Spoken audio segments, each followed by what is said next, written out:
However, you bit and drew blood on an officer. Not acceptable.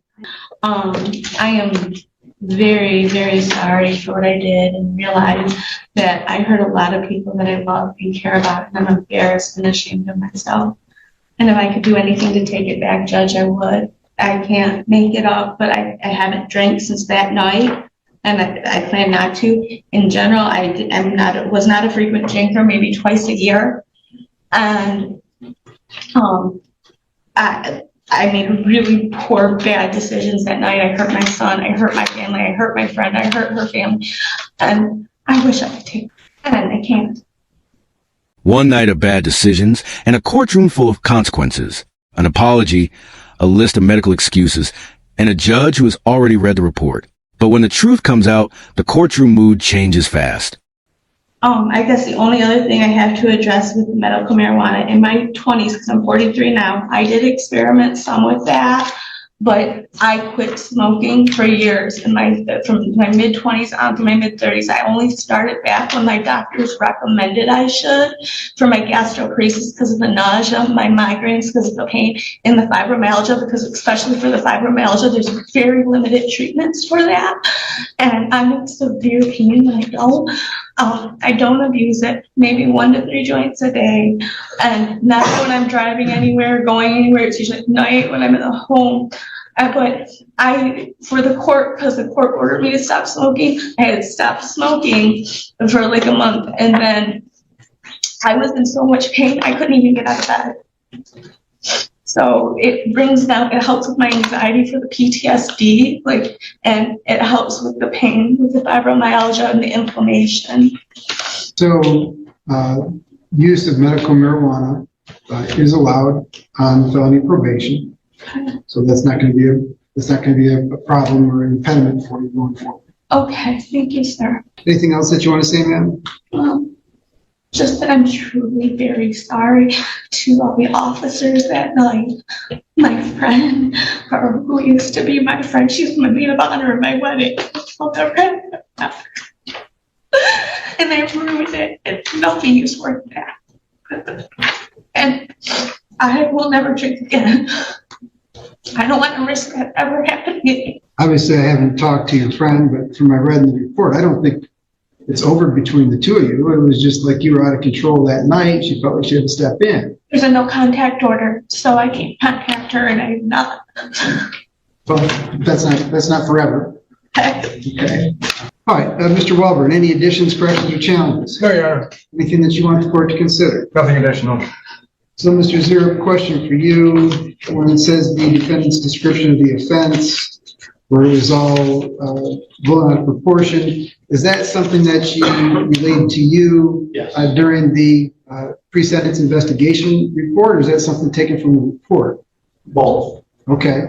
So what did she tell you after the fact, after she sobered up, and as you're asking her about what happened, what did she tell you?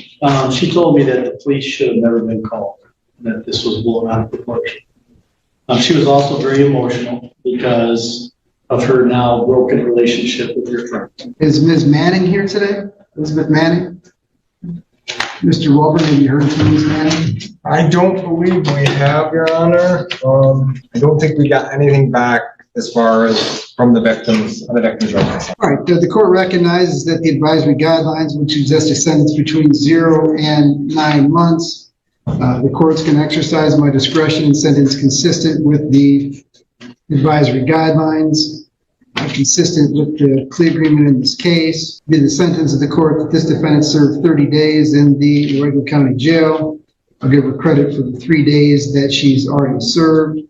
There is a $60 DNA fee, $68 state cost assessment, $130 crime victims rights fund fee. I'm going to place her on probation for 2 years, $30 per month probation oversight fee for regular probation, $60 a month for electronic monitoring or tether. Count 2 is assault and battery. It'd be the sentence of the court that this defendant served 30 days in jail with 3 days credit. She also gets 3 days credit for count 1. There's a $50 state cost assessment for count 2.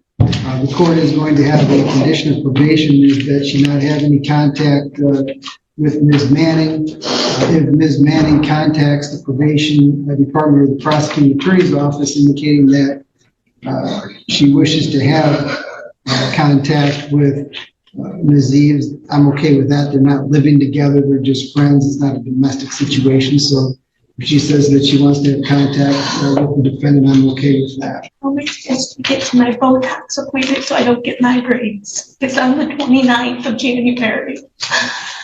This was my neurologist.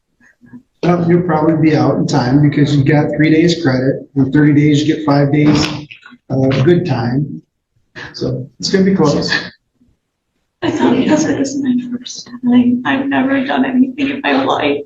And I have 6 pages of medications I'm on from my doctors. If I miss 24 Ma'am, hours, if people didn't go to jail just because they had medical histories, I'm not saying there would hardly be anybody in the jail. Everybody's got issues. They all have reasons why they can't go to jail. But I gave you your chance, man. So here's the thing. The probation department recommended 120 days. That's what they thought was appropriate, given what you did. Your plea agreement could have sent you to jail for 4.5 months. I only imposed 30 days because I understand that you have a lot going on. However, you bit and drew blood on an officer. Not acceptable. People go to jail for that. If you miss a Botox appointment, sorry, but stuff happens. When you take actions like you did, there are consequences. the last time I missed my Botox because of COVID, they ended up having to do occipital radioablation and fry the nerves in the back of my neck. I'm just letting you know, it's not just missing one treatment.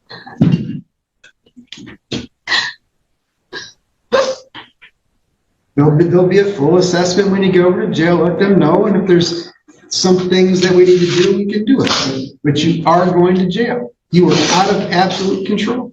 You don't, as much as you're crying and carrying on today, saying that you accept responsibility, your statements to Mr. Zurich was this was all blown out of proportion. You could have killed your son driving away that day. Your friend did you an absolute solid by preventing you from doing so. And your response to that was to go absolutely berserk and biting an officer and drawing blood. Not just one officer, there was a whole bunch of officers involved. So 30 days is an appropriate sentence given your medical condition and given your lack of history, but your conduct dictates some jail time. Now, you can either accept that and go over there and do your time, or you can be a pain in the butt and they'll let me know about that. You are going to comply with every term of probation, and if you violate, you're going back to jail. So right now, your choices are not your own. Apologies matter, but actions matter more. When someone loses control and crosses a line, excuses don't erase the damage. In the courtroom, one rule always stands. Every action has consequences,